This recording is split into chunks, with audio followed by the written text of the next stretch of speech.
السلام علیکم ورحمۃ اللہ وبرکاتہ۔ بھائی ابھی ناظم جلسہ نے بہت اصرار سے آپ لوگوں کو سامنے جوڑنے کی کوشش کی۔ میں چہروں سے بھی بہت ساروں کے شناسا ہوں، جانتا ہوں، میں نام لے کر پکاروں گا کہ سامنے آ جائے، اس سے بہتر یہ کہ آپ پہلے ہی تشریف لا لے سامنے تو بہت مناسب رہے گی۔ اللہ پاک جزائے خیر عطا فرمائے۔ آ جائے دوستو، یہ کونے میں بیٹھے ہوئے جو منتشر بیٹھے ہوئے ہیں اور وہ ادھر کھڑے ہوئے ہیں، احباب ہیں، نوجوان ہیں، ان سے بھی گزارش کرتا ہوں آ جائیں۔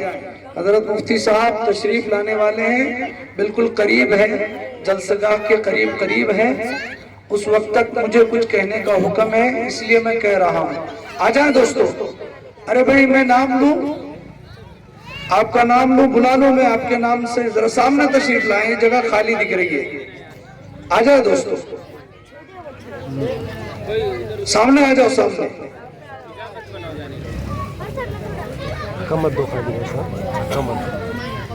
آ جائے بھائی، سامنے آ جائے، ماشاءاللہ آ جائے، اللہ تعالیٰ آپ کو جزائے خیر عطا فرمائے۔ آ جائے، بڑی قیمتی باتیں انشاءاللہ آپ کے سامنے بیان ہوگی، آ جائے۔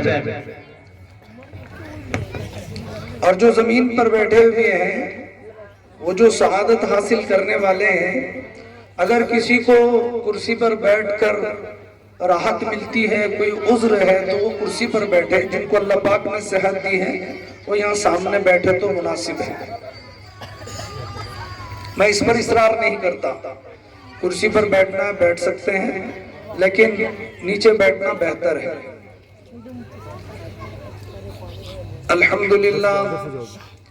الحمدللہ رب العالمین والصلاة والسلام علی سید الانبیاء والمرسلین وعلى آلہ واصحابہ واتباعہ اجمعین، اما بعد فاعوذ باللہ من الشیطان الرجیم، بسم اللہ الرحمن الرحیم، انا نحن نزلنا الذکر وانا لہ لحافظون، صدق اللہ العظیم۔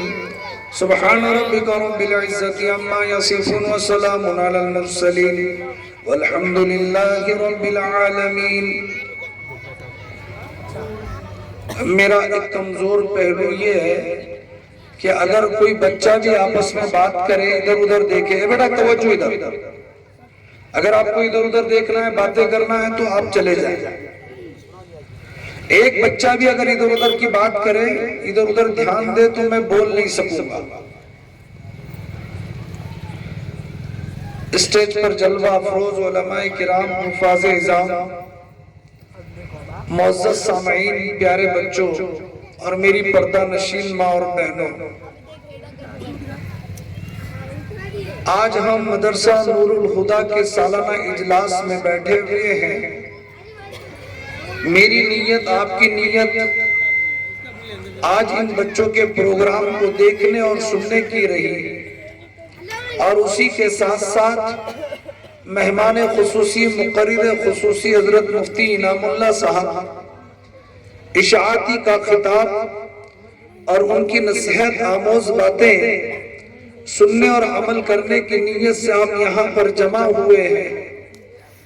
لیکن چونکہ مجھے حکم ملا ہے، میں حکم کی تعمیل میں چند لمحات آپ کی سماع خراشی کروں گا، آپ کے روبرو بیٹھ کر کچھ گفتگو کروں گا۔ چونکہ قرآن کی نسبت ہے، قرآن کے بعد میں آنے والا مہینہ رمضان ہے، اس مناسبت سے میں کچھ باتیں آپ کے گوشے گزار کرتا ہوں۔ ایک قرآن ہے، آنے والا رمضان ہے، کمال کی بات تو یہ ہے، بیٹا توجہ ادھر توجہ، ایک قرآن ہے، کمال کی بات یہ ہے کہ اس قرآن کو خدا نے رمضان المبارک میں نازل فرمایا ہے۔ رمضان کے علاوہ دوسرے مہینے بھی مقدس رہے، رجب کے مہینے کی فضیلت الگ ہے، شعبان کے مہینے کی فضیلت کا کیا کہنا، شوال کے مہینے کی فضیلت تو فضیلت ہے، لیکن اس کے باوجود آپ کے میرے ذہن میں یہ سوال آتا ہے کہ کہ خدا نے رمضان المبارک میں قرآن کو کیوں نازل کیا؟ اگر یہ چیز میں اور آپ غور کریں گے، علماء نے اس سلسلے میں ہمیں وضاحت کی ہے اور بتایا ہے کہ جناب والا ادھر توجہ بیٹا، یہ بار بار ادھر کی باتیں ادھر کی باتیں کرے تو بہت انتشار ہوتا ہے۔ بچے خاموش بیٹھ جائیں بھائی، ادھر سامعین ادھر متوجہ ہوں، قیمتی باتیں ہمارے سامنے رکھی جا رہی ہیں، ہمارا اپنا کام ہے اس کو بغور سماعت فرمائیں۔ تو قرآن رمضان المبارک میں کیوں نازل کیا گیا؟ علماء نے اس سلسلے میں وضاحت کی ہے کہ قرآن کا اور رمضان کا بہت گہرا رشتہ ہے۔ اگر قرآن کو رمضان المبارک سے ہٹا دیا جائے یا رمضان المبارک میں خدا نہ خواستہ اللہ پاک رمضان میں قرآن کو نازل نہ فرماتے تو سمجھیے کہ بہت سارے ایسے مضامین اور بہت سارے ایسے ہدایت کے نور اور ہدایت کے چراغ جس کے روشنی میں اللہ پاک نے ہمیں منزل تک پہنچایا ہے اور منزل تک پہنچاتے ہیں، وہ سارے کے سارے مبہم اور مدھم سے ہمیں محسوس ہوتے۔ اللہ پاک نے احسان کیا کہ رمضان المبارک میں قرآن کو نازل کیا۔ میں یہاں پر ٹھہر کر ایک عنوان کی طرف آپ کی توجہ لے جانا چاہتا ہوں، کیوں رمضان میں قرآن کو اللہ پاک نے نازل کیا؟ رمضان المبارک میں ایک عبادت ہے جس کا نام روزہ ہے۔ اللہ پاک نے قرآن میں کہا یا ایھا الذین آمنوا کتب علیکم الصیام کما کتب علی الذین من قبلکم لعلکم تتقون۔ میں ایک آیت سے دوسرے آیت کو جوڑنے کی کوشش کرتا ہوں۔ میں اس بات کا بھی احساس رکھتا ہوں کہ ایک عام آدمی، کاروبار کرنے والا آدمی یہاں پر بیٹھا ہوا ہے، علماء بھی بیٹھے ہوئے ہیں، پڑھے لکھے قسم کے لوگ بھی آج کے اجلاس میں شریک ہوئے ہیں، لیکن میں یہاں پر عام لب و لہجے میں گفتگو کرتا ہوں۔ اللہ پاک نے جو قرآن کو رمضان میں نازل کیا، رمضان المبارک میں ایک عبادت جس کا نام روزہ ہے، روزے کے متعلق خدا نے قرآن پاک میں اعلان کیا کہ ہم نے اے ایمان والو تم پہ روزے فرض کیے جیسے پہلے لوگوں پہ فرض کیے، لعلکم تتقون، تاکہ تم متقی ہو جاؤ۔ یہاں پر ٹھہر جائیے، تتقون متقی ہونا یہ دراصل قرآن سے براہ راست استفادے کے لیے بطور سبب یقین کے خدا نے بنایا ہے، یعنی قرآن سے وہ لوگ ہدایت پاتے ہیں، قرآن سے اللہ پاک ان لوگوں کو نور عطا کرتے ہیں جو لوگ تقوی کا نور اپنے سینے میں رکھتے ہیں۔ اسی لیے قرآن پاک میں اللہ نے کہا الف لام میم ذالک الکتاب لا ریب فیہ ھدی للمتقین، یہ قرآن کتاب ایسی ہے جس میں کوئی شک و شبہ نہیں۔ یہ کیوں؟ یہ متقیوں کے لیے ہدایت ہے۔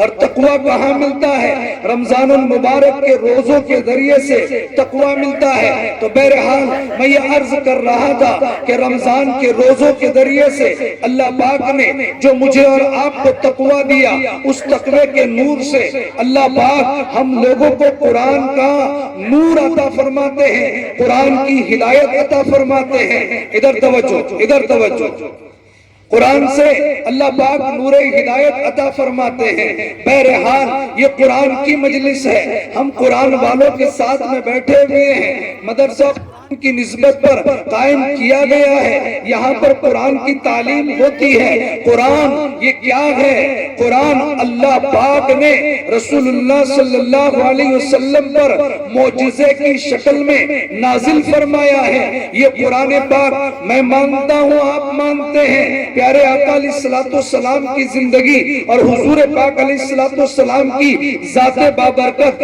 بات بابرکت، حضور کی انفرادی اجتماعی زندگی، خوشی غم کے ماحول، ساری زندگی کے متعلق میں ایک لفظ کہوں، پیارے آقا علیہ السلام کا ہر عمل، حضور علیہ السلام کے زندگی کا ہر پہلو الحمدللہ معجزہ ہے۔ معجزہ ایسا معجزہ کہ میں یقین سے کہتا ہوں کہ جتنے انبیاء آئے، جتنے رسول آئے علیہ السلام، سارے نبیوں کے، سارے رسولوں کے معجزے کو خدا نے ایک جگہ جگہ جمع کیا، میرے آپ کے آقا حضرت محمد رسول اللہ صلی اللہ علیہ وسلم کو اللہ پاک نے وہ سارے معجزات عطا فرمائے۔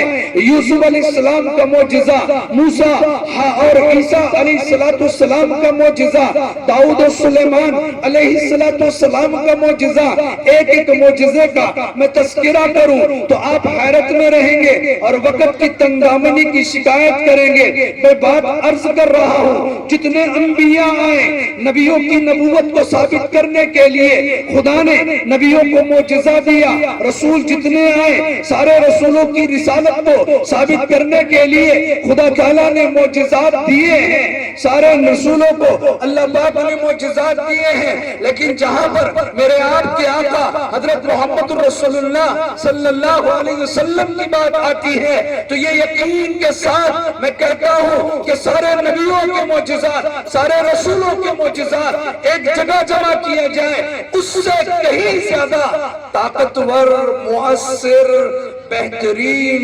بہت اچھے انداز میں اللہ پاک نے حضور کو معجزات عطا فرمائے۔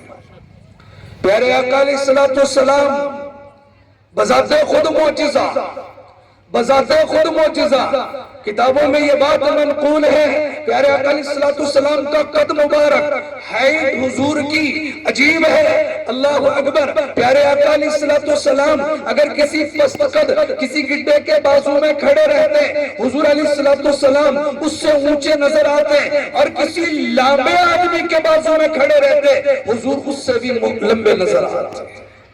یہ حضور کا معجزہ تھا، حضور کی باتوں میں معجزہ، حضور کی ذات میں معجزہ۔ لیکن وہ معجزات جتنے بھی خدا نے اللہ کے رسول علیہ السلام کو عطا فرمائے وہ زمانی معجزات تھے۔ ایک معجزہ قرآن کا معجزہ، یہ علمی معجزہ ہے۔ حضور علیہ السلام کا معجزہ جو قرآن کی شکل میں اللہ پاک نے حضور کو عطا کیا، یہ علمی معجزہ ہے، یہ دوامی معجزہ ہے۔ میں مانا حضور نے چاند کے ٹکڑے کیے، زمانے کے اعتبار سے وہ چاند کے ٹکڑے ہوئے ہیں۔ میں نے مانا پیارے آقا علیہ السلام نے اپنے انگشت مبارک سے چشمہ جاری کر کے بضابطہ پورے لشکر کی پیاس کو بجھایا ہے، اور لوگوں نے اور صحابہ نے اپنے پیالوں کو بھر دیا اور اپنے برتنوں کو بھر دیا۔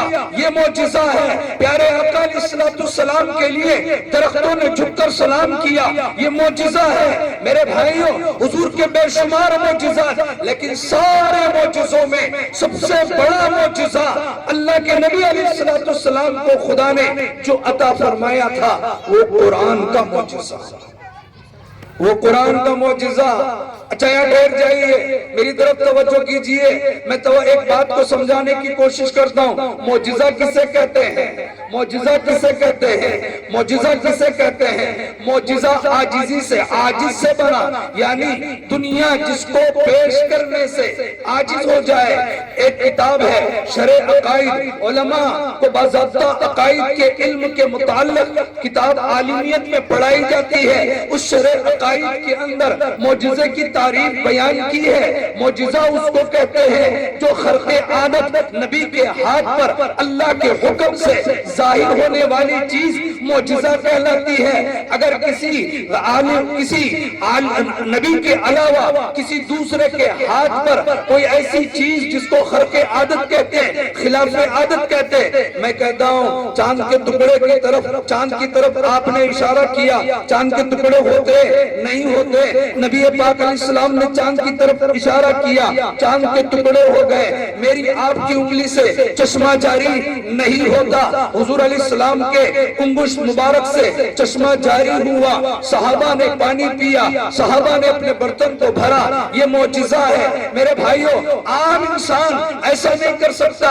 اس لیے عام انسان کے ہاتھ پر اگر کبھی کوئی چیز ظاہر ہو جائے جو خلاف عادت ہے، خلاف خرق عادت ہے، یعنی عام طور پر ایسا پیش نہیں آتا، تو پھر ایسی صورت میں دو شکلیں ہو سکتی ہے، اگر وہ نیک ہے، اللہ کا ولی ہے، اگر اللہ کے ولی کے ہاتھ پر ایسی چیز ظاہر ہو جائے اس کو کرامت کہتے ہیں، اور اگر وہ اللہ کا ولی نہیں، کوئی جادوگر ہے، کوئی گنہگار ہے، کوئی فاسق ہے، کوئی کافر مشرک ہے، ہاں ان کے ہاتھوں پر بھی ایسی چیز ظاہر ہوتی ہے لیکن اس کو کرامت نہیں کہتے، اس کو استدراج کہتے ہیں، اس کو استدراج کہتے ہیں۔ اگر جاہل، ان پڑھ، گنہگار، فاسق، کافر، مشرک کے ہاتھ پر کوئی ایسی چیز ظاہر ہو جائے اس کو استدراج، کسی ولی کے ہاتھ پر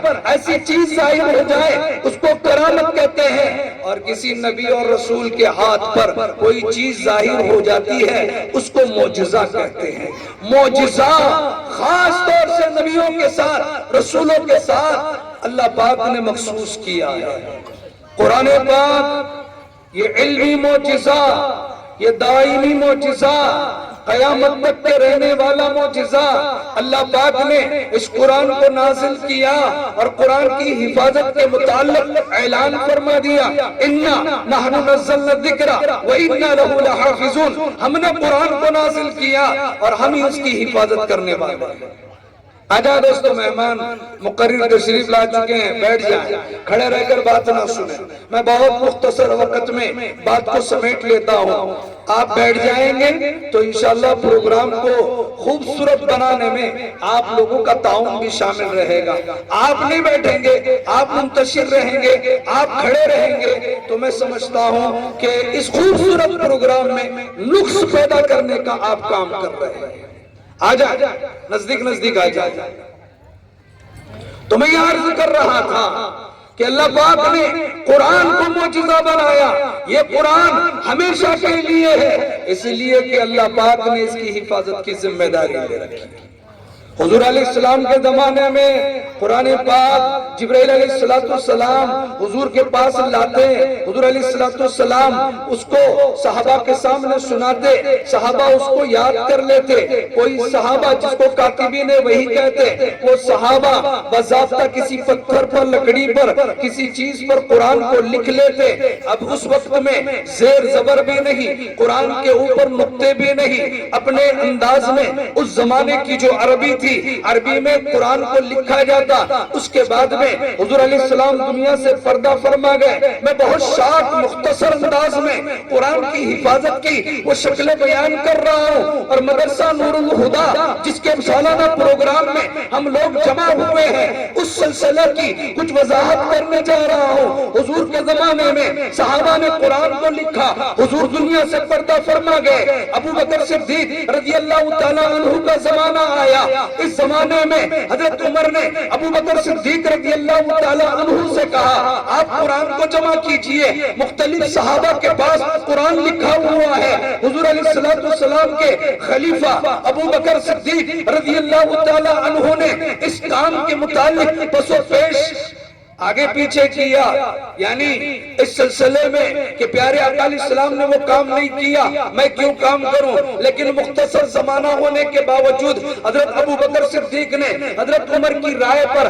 عمل ظاہر کیا اور آخری عمر میں رضامندی کا اعلان کیا، لیکن زندگی ساتھ نہ دی۔ اس کے بعد میں حضرت عمر کا زمانہ آیا، حضرت عمر ابن خطاب رضی اللہ تعالی عنہ تقریباً 10 سال تک خلافت کا زمانہ حضرت عمر کا زمانہ رہا۔ حضرت عمر نے قرآن کو صحابہ کے پاس سے جمع کیا، لیکن صحابہ کے پاس سے قرآن جمع کرنے کے باوجود اس ترتیب پر حضرت عمر ابن خطاب رضی اللہ تعالی عنہ نے قرآن کو جمع نہیں کر پائے۔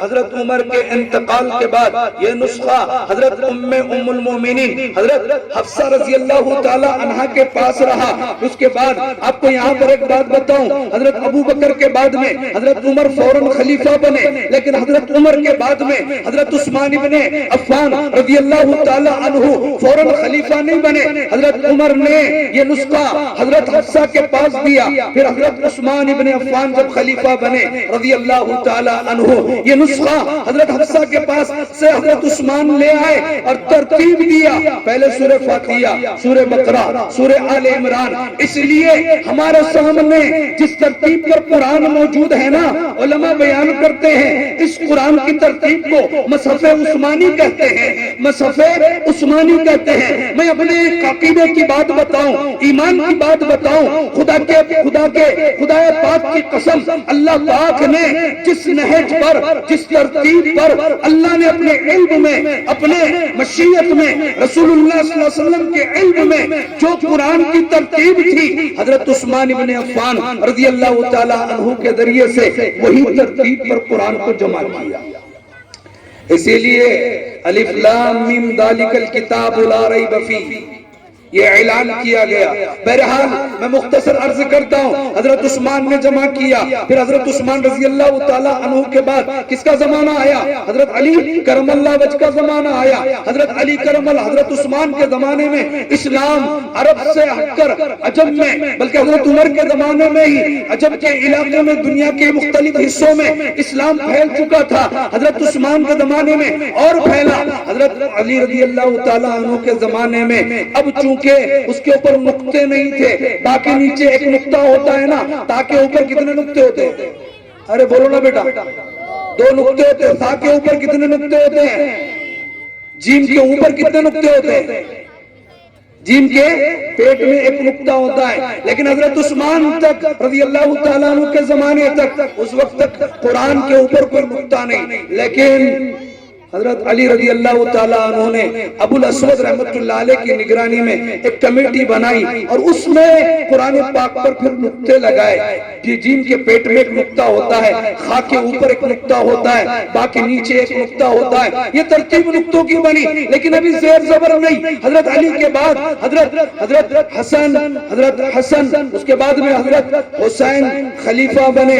ادھر پھر امیر معاویہ دمشق میں خلافت کا اعلان کرتے ہیں۔ حضرت امیر معاویہ کا زمانہ خلافت بنو امیہ کا زمانہ کہلاتا ہے۔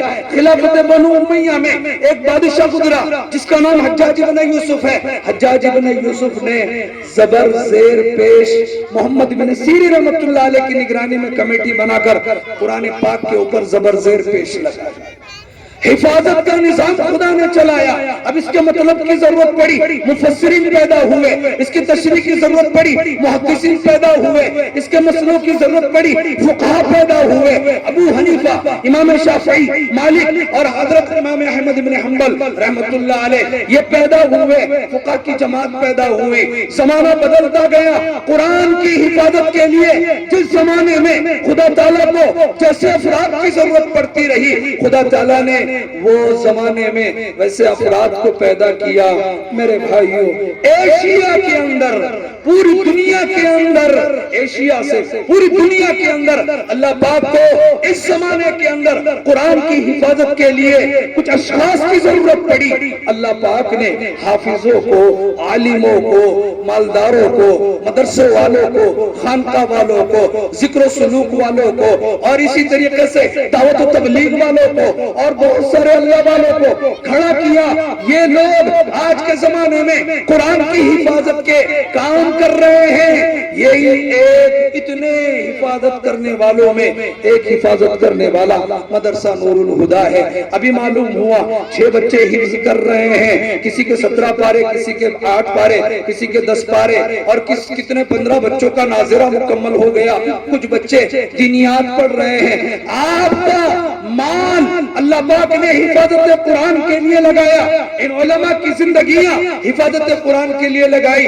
آج آپ یہاں پر بیٹھے ہوئے ہیں، یہ بھی حفاظت قرآن کے اندر ایک حصہ داری ہے۔ انشاءاللہ عزیز میں عقیدے کی بات کہتا ہوں، اللہ پاک نے جس طریقے سے قرآن کی حفاظت کی ذمہ داری لی ہے، اسی طریقے سے قرآن کی حفاظت میں جو لوگ لگے ہوئے ہیں اللہ نے ان کی بھی حفاظت کی ذمہ داری لے رکھی ہے۔ بہرحال باتیں بے شمار ہیں، ہم سب لوگوں کو حضرت مفتی صاحب کو سننا ہے۔ میرا جی چاہ رہا تھا، بہت غور سے سن رہے ہیں، میں اور بولنا چاہتا، لیکن وقت کا تقاضا ہے کہ گفتگو کو یہی روکا جائے، مفتی صاحب کو سنا جائے۔ پروگرام کی اگلی کڑیاں بھی کچھ ہے، کچھ پروگرام کی ایک ترتیب بھی ہے جس کا لحاظ ہمیں رکھنا چاہیے۔ اللہ سے دعا کرتے ہیں خدا ہمیں جب تک زندہ رکھ، ہمیں قرآن کی حفاظت کے لیے استعمال فرما۔